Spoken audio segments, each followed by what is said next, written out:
Hello friends, welcome back to this channel. लक्ष्य तक आपके साथ स्वागत है आप सभी का आपके अपने चैनल में। आज है 11 अक्टूबर 2022। जितने भी इम्पोर्टेंट क्वेश्चंस बन सकते हैं वो आज हम इस लेक्चर में डिस्कस करने वाले हैं।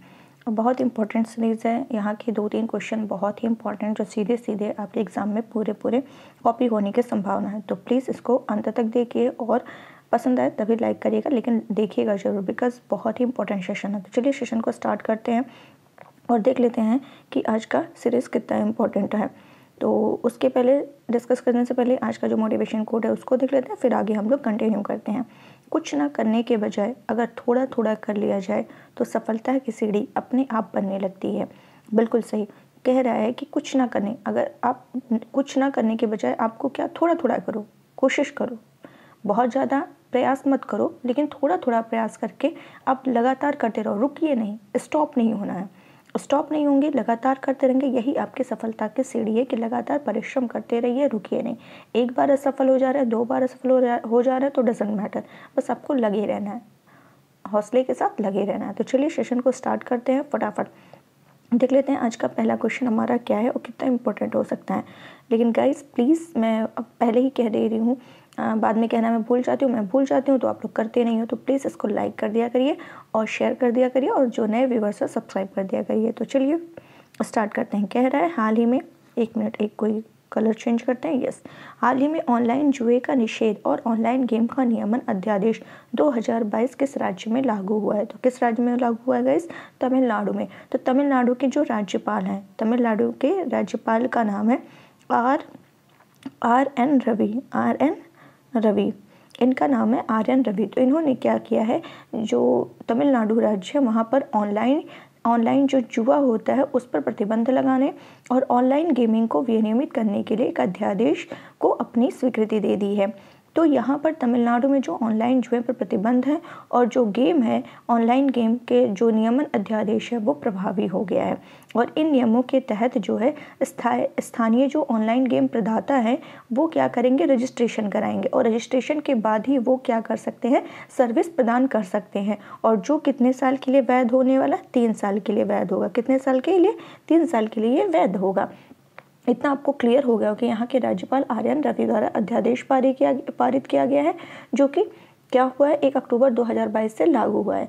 और ये किसके लिए? जो ऑनलाइन गेम्स एंड जो ऑनलाइन, ये जो क्या कहते हैं इसको, ऑनलाइन जुआ होता है उसको रेगुलेट करने के लिए ये अध्यादेश पारित हुआ है।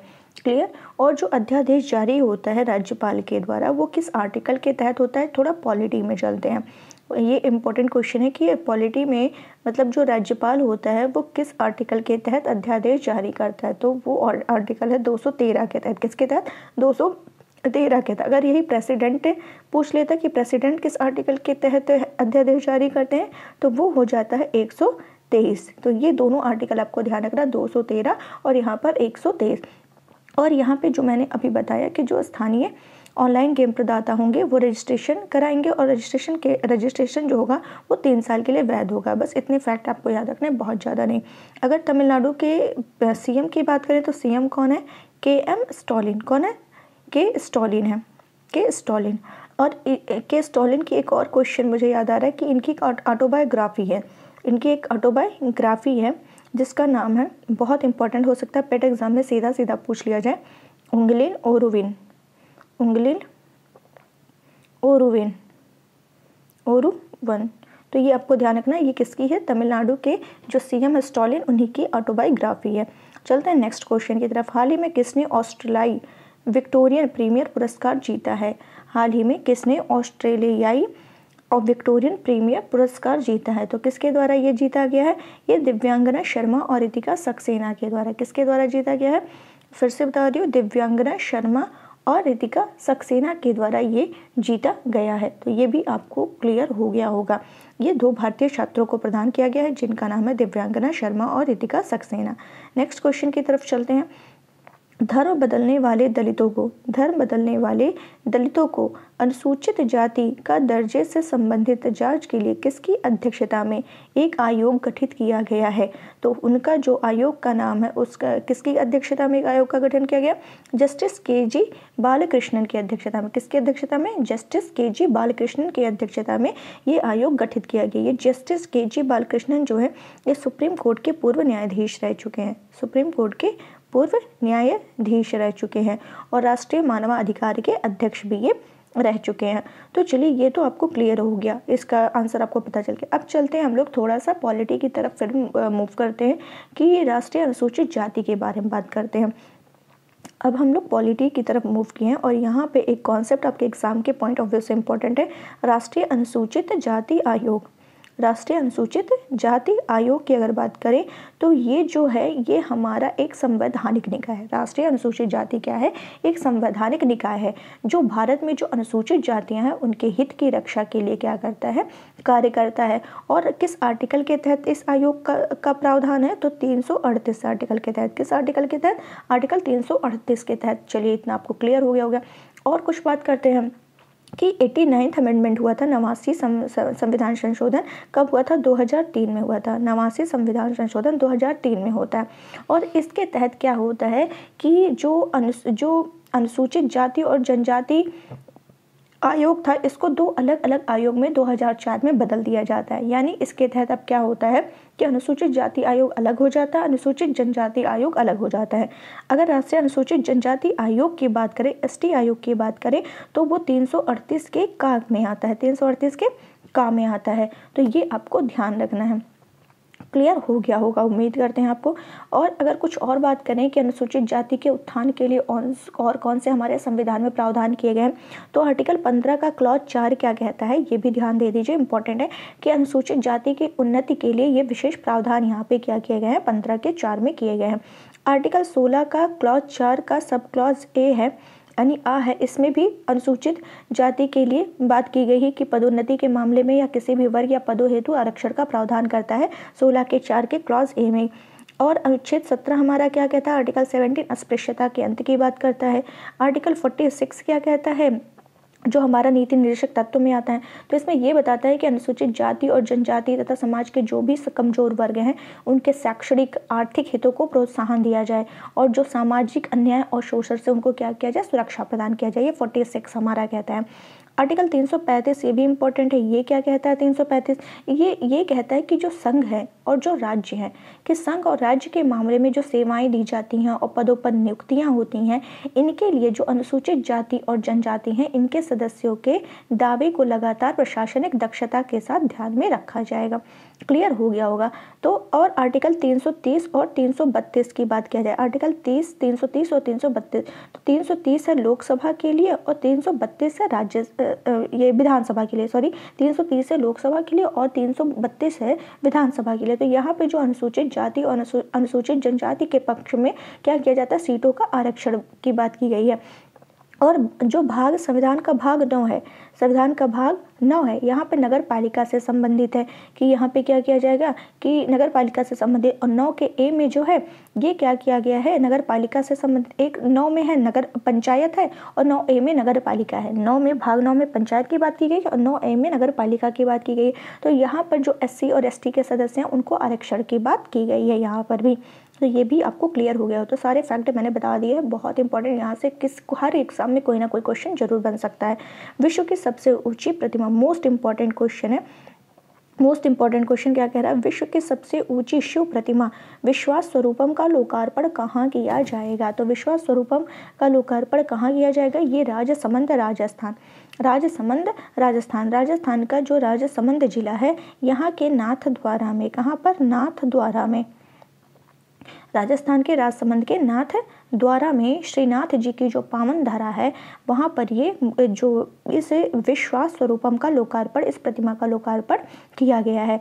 और ये कब तक यहाँ पर ये महोत्सव आयोजित किया जा रहा है? जो 29 अक्टूबर से 6 नवंबर के बीच तक ये चलेगा।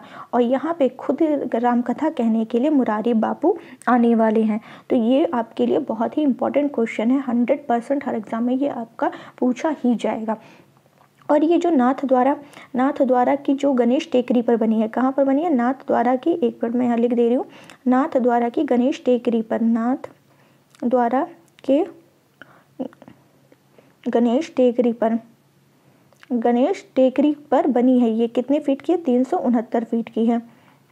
369 फीट की यह प्रतिमा जो है ड्रीम प्रोजेक्ट का हिस्सा रही है और 51 बीघा की पहाड़ी पर यह प्रतिमा बनी है। और किस मुद्रा में है? ये देख रहे होंगे आप लोग, जो शिव की प्रतिमा है ये ध्यान और अल्हड़ की मुद्रा में है, ध्यान की मुद्रा में, अल्हड़ की मुद्रा में है। आपको ये 20 किलोमीटर दूर से ही ये प्रतिमा नजर आने लगेगी। और इस प्रतिमा का जो निर्माण है, ये जो निर्माण की गई है, ये 250 साल की स्थिरता को ध्यान में रखते हुए किया गया। 250 साल की स्थिरता का मतलब क्या है कि कहा गया ये जो यहाँ पर 250 किलोमीटर की वेग से हवा चल रही है, 250 किलोमीटर की वेग से चलने वाली हवा भी इस मूर्ति को प्रभावित नहीं कर सकती है। इस प्रतिमा के डिज़ाइन का जो विंड टनल टेस्ट है वो ऑस्ट्रेलिया में हुआ है, तो ये मूर्ति को प्रभावित नहीं कर सकती है। इतना क्लियर हो गया होगा। और यह ऋषि के बाद दूसरी सबसे बड़ी बंजी जंपिंग होगी। ठीक है, तो ये आपको क्लियर हो गया होगा। तो जितने फैक्ट थे उम्मीद है करते हैं आपको सारे क्लियर हो गए होंगे। और भी कुछ इसके बारे में डिस्कस करते हैं आपके साथ।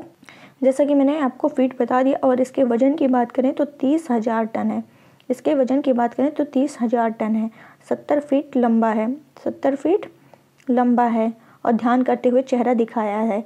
और ये किसके द्वारा डिज़ाइन किया गया है? IIT रुड़की द्वारा डिज़ाइन किया गया। IIT रुड़की द्वारा ये डिज़ाइन किया गया। तो कहाँ बना हुआ? राजस्थान के राजसमंद जिले में नाथद्वारा तहसील के गणेश टेकरी स्थान पर ये बना हुआ। तो उम्मीद करते हैं ये भी क्लियर हो गया होगा। चलते हैं नेक्स्ट क्वेश्चन की तरफ। ये क्वेश्चन मैंने द हिंदू न्यूज़पेपर से लिया है, इंपॉर्टेंट क्वेश्चन है। चलिए देख लेते हैं। अभिधम्म दिवस के संबंध में बताना है, विचार करना है कि यहाँ पर कौन से सही हैं। यह ज़्यादातर उन देशों में मनाया जाता है जहाँ अधिकांश आबादी बौद्ध धर्म का पालन करती है। ठीक है, यह वह दिन है जब भगवान बुद्ध स्वर्ग से पृथ्वी पर आते हैं। अभिधम्म दिवस कब मनाते हैं? कि वह उस दिन का टाइम है जब भगवान बुद्ध क्या करते हैं? स्वर्ग से पृथ्वी पर वापस आते हैं। थर्ड स्टेटमेंट क्या कहता है? ऐसा माना जाता है कि वह अपनी माँ को अभिधम्म पिटक सिखाने के लिए स्वर्ग गए थे। तो इस तरीके से यहाँ पर तीनों स्टेटमेंट आपका सही है। कौन से सही है? उपरोक्त तीनों सही है। तो यहाँ पर दिया हुआ, चलिए देख लेते हैं कि क्या है अभिधम्म दिवस। अभिधम्म दिवस जो है बौद्ध भिक्षुओं के लिए 3 महीने की वर्षावास या वासा की समाप्ति का प्रतीक है। वर्षा 3 महीने की, कितने महीने की? 3 महीने की वर्षा वापसी का प्रतीक है, जिसके दौरान वे एक स्थान पर रहते हैं और प्रार्थना करते हैं। अभिधम्म दिवस ज़्यादातर उन देशों में बनाते हैं जहाँ पर अधिकांश आबादी बौद्ध धर्म के अनुयायी है। और इस दिन भगवान बुद्ध स्वर्ग में पृथ्वी पर वापस आए थे स्वर्ग से। और भगवान बुद्ध के नाम पर देश का इकलौता विश्वविद्यालय गौतम बुद्ध नगर जिले में है। तो ये आपको ध्यान रखना है, यहाँ पे तीनों स्टेटमेंट सही है। नेक्स्ट क्वेश्चन की तरफ चलते हैं। 8 से 11 अक्टूबर 2022 तक 81वीं भारतीय सड़क कांग्रेस का आयोजन कहाँ किया जा रहा है? कहाँ किया जा रहा है? लखनऊ में। तो भारतीय राष्ट्रीय कांग्रेस का 4 दिवसीय आयोजन है, 4 दिवसीय अधिवेशन है, ये लखनऊ में स्टार्ट हुआ है। तो ये 8 से 11 अक्टूबर तक चल रहा है। 8 से 11 अक्टूबर तक ये इस अधिवेशन में देश और प्रदेश के जो रोड कनेक्टिविटी है उसको और बेहतर करने के लिए तो यहाँ पर क्या किया जाएगा? विचार विमर्श किया जाएगा। तो ये आपको क्लियर। और उत्तर प्रदेश जो है ये अखिल भारतीय रोड कांग्रेस की मेजबानी करने का इसको 5वीं बार मौका मिला है। और REC का जो अधिवेशन ये स्टार्ट कब हुआ था? 1934 में हुआ था। कब हुआ था? 1934 में हुआ था। तो ये भी आपको क्लियर हो गया हुआ। चलते हैं नेक्स्ट क्वेश्चन की तरफ। हाल ही में केंद्र सरकार ने किसी गैर कानूनी गतिविधियां रोकथाम अधिनियम न्यायाधिकरण का पीठासीन अधिकारी नियुक्त किया है? तो किसे नियुक्त किया है? दिनेश कुमार शर्मा को नियुक्त किया है। किसे नियुक्त किया है? दिनेश कुमार शर्मा को नियुक्त किया है। तो ये जो PPFI मैंने डिस्कस किया था अपने करंट के लेक्चर में डिस्कस किया था, तो उसी से संबंधित है कि जो PFI है यानी popular front of India, PFI popular front of India, और जो उसके सहयोगी हैं उन पर प्रतिबंध की समीक्षा के लिए उनकी नियुक्ति की गई है। PFI के बारे में मैंने डिस्कस किया था कि ऑपरेशन ऑक्टोपस चलाया गया था और भी सारे ऑपरेशन की बात मैंने की थी वहाँ पर PFI के उसमें विरुद्ध में चलाया गया था इन झारखंड एरिया में और सभी मतलब मैंने ये डिस्कस किया था, आपको क्लियर हुआ होगा। तो PFI जो है ये पॉपुलर फ्रंट ऑफ इंडिया और उसके सहयोगियों को पर प्रतिबंध लगाने के लिए उनकी नियुक्ति की गई है। तो और ये किसके, दिनेश कुमार, किसकी नियुक्ति की गई है, दिनेश कुमार। तो क्वेश्चन फिर से आप पढ़ लीजिए कि केंद्र सरकार ने किसी गैर कानूनी गतिविधियां अधिनियम न्यायाधिकरण का पीठासीन अधिकारी नियुक्त किया, दिनेश कुमार को। नेक्स्ट क्वेश्चन है, ये भी द हिंदू न्यूज़पेपर से लिया, चलिए देख लेते हैं। फ्रांस और इंग्लैंड के संघर्ष के बीच अलेक्जेंड्रिया का समर्पण एक महत्वपूर्ण घटना थी जिसका निम्नलिखित में से किस पर प्रभाव पड़ा है। तो किस पर प्रभाव पड़ा, मध्य पूर्व पर प्रभाव पड़ा है। किस पर, मध्य पूर्व पर प्रभाव पड़ा। अलेक्जेंड्रिया की जो घेराबंदी थी वो फ्रांसीसी और ब्रिटिश सेनाओं के बीच क्या की लड़ाई लड़ी गई थी, फ्रांसीसी और ब्रिटिश सेनाओं के बीच फ्रांसीसी क्रांतिकारी युद्ध के दौरान लड़ी गई थी। और यह मिस्र और सीरिया में फ्रांसीसी अभियान की आखिरी कार्यवाही थी, फ्रांसीसी ने क्या किया था, 2 जुलाई 1798 में उत्तरी मिस्र में नील डेल्टा पर एक प्रमुख गढ़ वाले बंदरगाह शहर जिसका अलेक्जेंड्रिया नाम है उस पर कब्जा कर लिया था और वहां की चौकी ने 2 सितंबर 1801 को आत्मसमर्पण कर दिया था। तो इससे जो किस पर प्रभाव पड़ा, मध्य पूर्व। तो ये भी आपको ध्यान रखना है। नेक्स्ट क्वेश्चन, 8 अक्टूबर 2022 को कहाँ पर पहला ग्लोबल ड्रोन एक्सपो 2022 आयोजित किया गया है। तो ये कहाँ पर आयोजित किया गया है, फिर से क्वेश्चन को पढ़ते हैं। क्या कह रहा है कि कहाँ पर पहला ग्लोबल ड्रोन एक्सपो 2022 आयोजित किया गया। तो कहाँ किया गया, चेन्नई में किया गया है, चेन्नई में किया गया है। 8 अक्टूबर को इसका आयोजन किया गया है। आयोजनकर्ता कौन है, तो मैं यहाँ लिख दे रही हूँ, इंडियन ड्रोन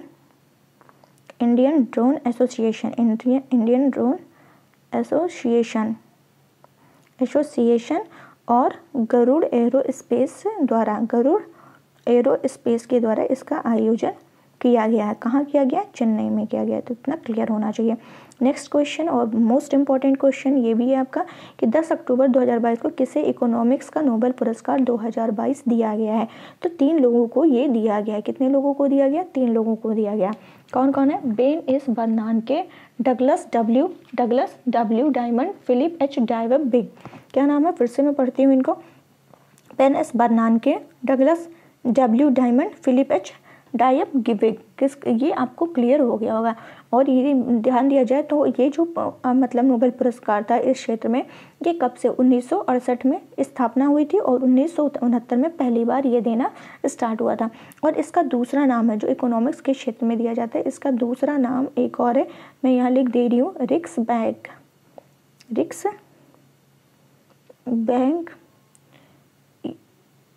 एक मिनट में फिर से लिखती हूँ, इसका दूसरा नाम है, फिर से मैं लिख दे रही हूँ यहाँ पर,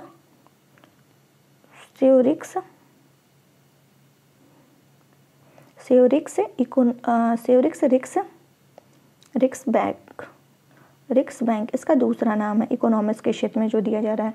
तो स्वीडन नोबेल कमेटी ने क्या किया है, अर्थशास्त्र के नोबेल पुरस्कार की घोषणा कर दी है। किसको किसको दिया गया है, बेन बर्नानके, डगलस डायमंड और फिलिप डायब बिगो के नाम से। अब पूरा आपको नहीं याद रखना, बस ऐसे याद कर लीजिए कि डायमंड बना किसके लिए, फिलिप के लिए। डायमंड बना किसके लिए, फिलिप के लिए बना क्या, डायमंड बना किसके लिए, फिलिप के लिए बना। तो ऐसे करके याद कर लीजिए, हो जाएगा आपका। तो तीनों, अब ये जो तीनों, ये आप देख सकते हैं कि बर्नानके, डायमंड एंड फिलिप, इन्हीं तीनों को दिया गया है। किस लिए दिया गया है, तो तीनों ने जो आर्थिक मंदी चल रही थी उस दौर में जो बैंकिंग सेक्टर था उसको बेहतर करने पर रिसर्च किया था और मानवता को बचाने के बेहतर तरीके अपनाए थे। और तीनों ही एक्सपर्ट जो हैं ये कहाँ के हैं, अमेरिका के हैं। तो इस तरीके से आपको क्लियर हो गया होगा। अगर हम शांति पुरस्कार की बात करें तो शांति पुरस्कार का जो ऐलान था वो नॉर्वे की राजधानी ओस्लो में होता है। बाकी सभी कैटेगरीज के जो प्राइज होते हैं वो स्टॉकहोम में दिए जाते हैं। तो ये आप बिल्कुल भूलिएगा नहीं, ध्यान रखिएगा। मेडिसिन का नोबेल स्वीडन के जो सावंते पाबो थे उनको दिया गया था। फिजिक्स का नोबेल किसको दिया गया था, एक्सपेक्ट करते हैं कि कौन, जॉन एफ क्लॉजर एंड एंटन जलिंगर। इसका मैंने ट्रिक भी बताया था, आपको याद होगा, ठीक है। तो ये सारे आपको ध्यान रखना है। केमिस्ट्री का पूछा जाए तो कैरोलिन है, मेल्डन है, शार्पलेस हैं, ये भी मैंने ट्रिक बताया था। तो ये सारे आपको ध्यान रखने हैं, सारे के सारे इंपॉर्टेंट है। तो चलिए ये आपको क्लियर हो गए होंगे। चलते हैं कल का रिवीजन कराते हैं। 6 अक्टूबर से 6 नवंबर 2022 तक किस राज्य या यूटी प्रदेश में एंटी डस्ट अभियान चलाया जा रहा है, नई दिल्ली में। अंतर्राष्ट्रीय सौर गठबंधन की 5वीं सभा का आयोजन कहाँ किया जाएगा, न्यू दिल्ली में। 36वें राष्ट्रीय खेलों में कौन योगासन में स्वर्ण जीतने वाली पहली महिला खिलाड़ी बनी है, वह है Puja Patel. Most important question. 6 अक्टूबर 2022 को किस राज्य या यूटी में अपनी तरह का पहला पक्षी महोत्सव शुरू हुआ है? जम्मू कश्मीर। केंद्रीय वित्त मंत्री निर्मला सीतारमन ने कहां पर भारतीय प्रतिस्पर्धा आयोग के तीसरे क्षेत्रीय कार्यालय का उद्घाटन किया? मुंबई। वन गुज्जरों के संबंध में बताइए। हिमाचल प्रदेश और उत्तराखंड जैसे हिमालयी राज्यों के गिरिपद में रहने वाले भैंस चरवाहे। बिल्कुल सही है। ये अर्धघुमंतु पशुचारक समुदाय से संबंधित हैं जो ऋतु प्रवास करते हैं। कौन से गलत यहाँ पूछा? तो गलत कोई भी नहीं है, दोनों सही है। प्रतिवर्ष भारत में वन्यजीव सप्ताह कब मनाया जाता है? 2 से 8 अक्टूबर तक मनाया जाता है। किस राज्य में स्थित मावम्लू गुफा को यूनेस्को के दुनिया के पहले 100 IUGS भूवैज्ञानिक स्थल में से एक के रूप में चुना गया? मेघालय। मतदाता सत्यापित पेपर ऑडिट ट्रेल के संबंध में बताना है कौन सा सही है? मतदाता पर्ची 30 सेकंड के लिए मतदाता के समक्ष प्रदर्शित की जाती है। 30 सेकंड नहीं बल्कि 7 सेकंड के लिए। सो ये स्टेटमेंट गलत है। मशीनों को मतदान अधिकारियों द्वारा एक्सेस किया जा सकता है लेकिन मतदाता द्वारा नहीं किया जा सकता। ये आपका सही स्टेटमेंट है। नेक्स्ट क्या कह रहा है कि 9 अक्टूबर 2022 को किस राज्य के मोढेरा गांव को देश का पहला सौर ऊर्जा संचालित गांव घोषित किया गया है? गुजरात। तो चलिए आज के लिए बस इतना ही रखते हैं। उम्मीद है आपको अच्छा लगा होगा, पसंद आया होगा। तो प्लीज़ इसको ज़्यादा से ज़्यादा लाइक करिए, शेयर करिए, सब्सक्राइब करना बिल्कुल मत भूलिए। तो आज के लिए इतना ही रखते हैं, कल फिर मिलते हैं। Thank you so much.